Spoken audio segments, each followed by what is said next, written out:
Izin bertanya Yang Mulia.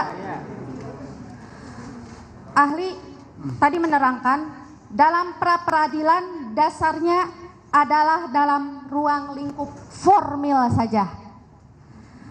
Bagaimana jika faktanya berkas perkara yang telah diserahkan penyidik ke kejaksaan dikembalikan dalam artian P18 dengan catatan berkas tersebut tidak memenuhi syarat formil dan material.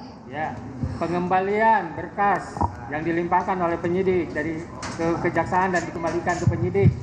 Ya, ada kaitannya dengan pra peradilan. Mohon izin, tidak ada kaitannya dengan pra peradilan kita, Yang Mulia. Yang mana, Pak? Yang iya. Mohon izin Yang Mulia. Dikembalikan atau tidak dikembalikan? Dikembalikan atau tidak dikembalikan itu menjadi kewenangan dari jaksa, ya kan? Itu tidak termasuk dalam objek pra peradilan. Kalau objek, simpelnya. Ya. Dikembali, ya, gini, ya. Simpelnya, mau dikembalikan atau tidak dikembalikan berpengaruh nggak kepada pra peradilan? Tidak ada pengaruhnya, Yang Mulia. Pengaruhnya itu aja. Jawabannya.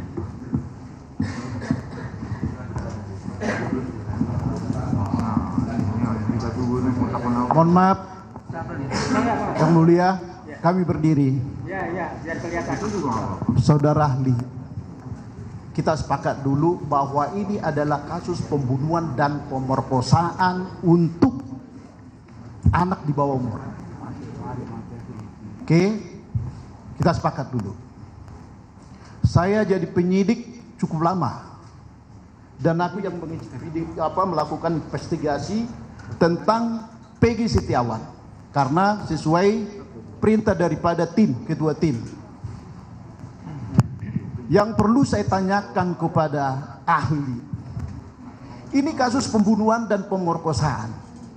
Apa sih yang perlu dilakukan penyidik terlebih dahulu terhadap korban ini supaya maju nanti kepada administrasi yang tadi kalian perbincangkan, ini sah, ini tidak. Apa yang perlu dilakukan oleh penyidik itu?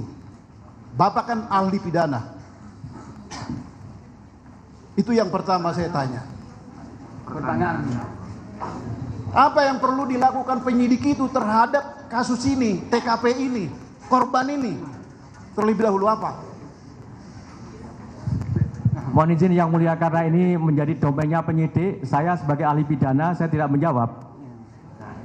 Karena saudara tanyanya kepada apa yang harus dilakukan oleh penyidik, saya bukan penyidik, jadi saya tidak menjawab berkaitan dengan pertanyaan saudara itu. Terima kasih Yang Mulia. Bapak itu kan ahli pidana, pembunuhan, pendapatmu yang saya tanya, ahli. Ahli tadi udah seperti itu, kita tidak bisa maksa. Begini Pak ahli, saksi ahli.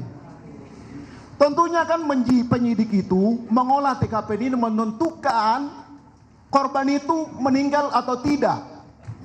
Selanjutnya diolah TKP itu, korban itu diotopsi enggak? Terus bukti-bukti yang Bapak bilang tadi yang dijadikan barang alat bukti tadi, 2 alat bukti itu, ya, apakah itu ditemukan di TKP? Apakah itu ditemukan di tempat lain? Dan harus berkaitan dengan kejadian tersebut. Apakah sependapat Pak ahli?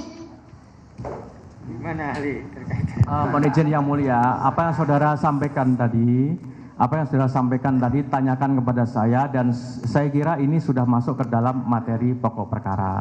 Saya tidak bisa menjawab itu karena lembaga pra peradilan ini hanya fokus terkait dengan objek pra peradilan sebagaimana yang baik, saya lanjutkan Pak ahli. Saudara, perkara pokok. Jika mereka menentukan menaikkan dia sebagai DPO tahun 2016, tapi penetapannya tanggal 21 Mei 2024, apakah itu sah menurut ahli? Mohon izin Yang Mulia, tadi dalam kaitannya dengan putusan pengadilan tadi dijadikan sebagai petunjuk, dan ketika kemudian penyidik menemukan alat bukti minimal 2. Meragukan keahlianmu kalau begini.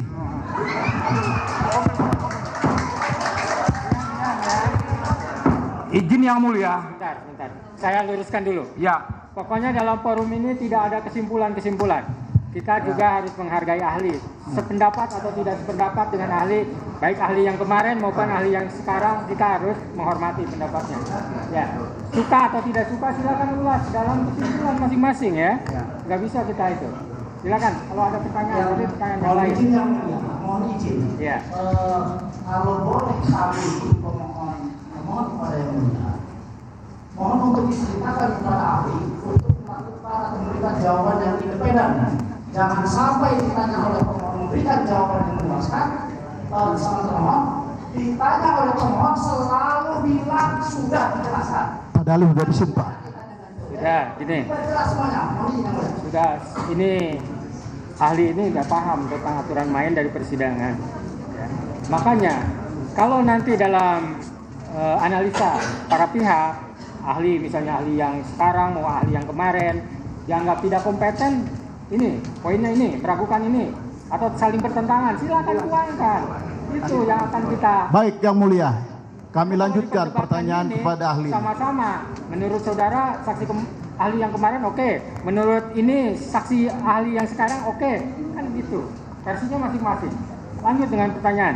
Baik, Pak ahli tadi mengatakan bahwa putusan pengadilan adalah DPO sebagai petunjuk. Peggy Setiawan pada saat kejadian TKP di Cirebon berada di Bandung dengan saksi-saksi yang sudah didengar keterangannya di persidangan ini. Apakah penetapan tersangka dan dijadikan dia dan dilakukan penahanan itu sah atau tidak? Jadi Yang Mulia, saya kembali menegaskan bahwa dalam penetapan tersangka yang penting dasarnya adalah minimal 2 alat bukti, Bapak. Selama penyidik menemukan minimal 2 alat bukti, maka hal tersebut bisa dijadikan sebagai dasar penetapan tersangka. Demikian Yang Mulia. Ahli harusnya dijawab tadi tidak sah. Sudah pertanyaan yang lain karena akan jawabannya. Pak ahli, kami tanya satu lagi.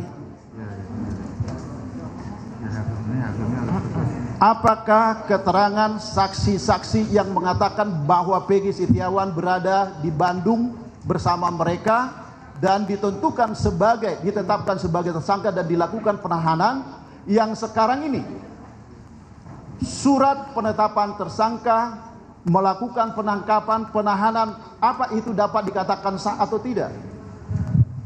Mohon izin Yang Mulia, tadi sudah sampaikan bahwa dalam penetapan tersangka ini berkaitan dengan soal aspek formilnya saja.